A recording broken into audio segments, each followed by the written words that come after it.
Thodupuzha മുതലക്കോടത്ത് bike യാത്രികനായ യുവാവിന്റെ മരണത്തിനിടയാക്കിയ കുഴി മൂടാത്തതിൽ UDFന്റെ പ്രതിഷേധം. പ്രവർത്തകർ PWD ഓഫീസ് ഉപരോധിക്കുന്നു. അതേസമയം PWD വിജിലൻസ് ഡെപ്യൂട്ടി എഞ്ചിനീയറോട് മന്ത്രി PM മുഹമ്മദ് റിയാസ് റിപ്പോർട്ട് തേടി.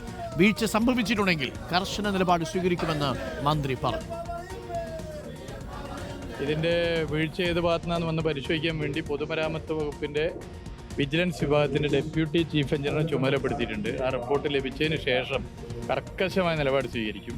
ഇത് ഏത് ഭാഗത്താണെന്നുള്ള പരിശോധിക്കും. തൊടുപുഴ മുനിസിപ്പാലിറ്റിയായിട്ട് ബന്ധപ്പെട്ടാണ്. പൊതുമരാമത്ത് വകുപ്പുമായി ബന്ധപ്പെട്ടിട്ടുള്ളതാണെങ്കിൽ കർക്കശ നിലപാട് സ്വീകരിക്കും. ഒരു വിട്ടുവീഴ്ച ഉണ്ടാവില്ല.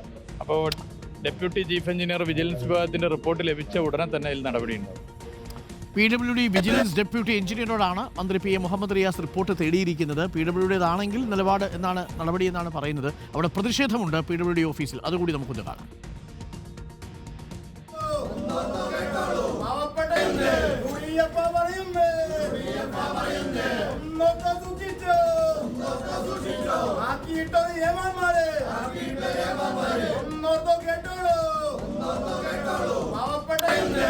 ഇപ്പോൾ രാഹുൽ സുരേഷ് ഉണ്ട് കൂടുതൽ വിവരങ്ങൾ. അപ്പോൾ രാഹുൽ സുരേഷ്, ഇത് PWDയുടെ തന്നെയല്ലേ ഉത്തരവാദിത്വം?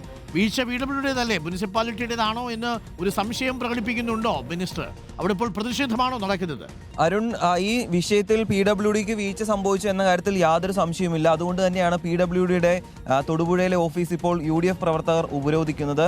കുഴി മൂടാത്തതിൽ പ്രതിഷേധിച്ചുകൊണ്ടാണ് PWDയുടെ ഓഫീസ് ഉപരോധിച്ചുകൊണ്ടിരിക്കുന്നത്. ഇതിപ്പോൾ നേരത്തെ നടക്കേണ്ട ഒരു ഉപരോധം കൂടിയായിരുന്നു. കാരണം ഇത്തരത്തിൽ വലിയൊരു പ്രതിഷേധം നേരത്തെ ഉണ്ടായിരുന്നുവെങ്കിൽ ഒരാൾക്ക് ജീവൻ നഷ്ടപ്പെടില്ലായിരുന്നു എന്ന കാര്യത്തിൽ യാതൊരു സംശയവുമില്ല. എന്താണെങ്കിലും അപകടത്തിന്റെ പശ്ചാത്തലത്തിലാണ് UDF പ്രവർത്തകർ തൊടുപുഴയിലെ PWD ഓഫീസ് ഇപ്പോൾ ഉപരോധിച്ചുകൊണ്ടിരിക്കുന്നത്. കൃത്യമായ ഉറപ്പുകൾ ലഭിക്കാതെ, ഈ കുഴി മൂടുന്നതുമായി ബന്ധപ്പെട്ട് കൂടുതൽ ഉറപ്പുകൾ ലഭിക്കാതെ ഈ സമരത്തിൽ നിന്നും പിന്നോട്ട് പോകില്ല എന്നാണ് UDF പ്രവർത്തകർ പറയുന്നത്.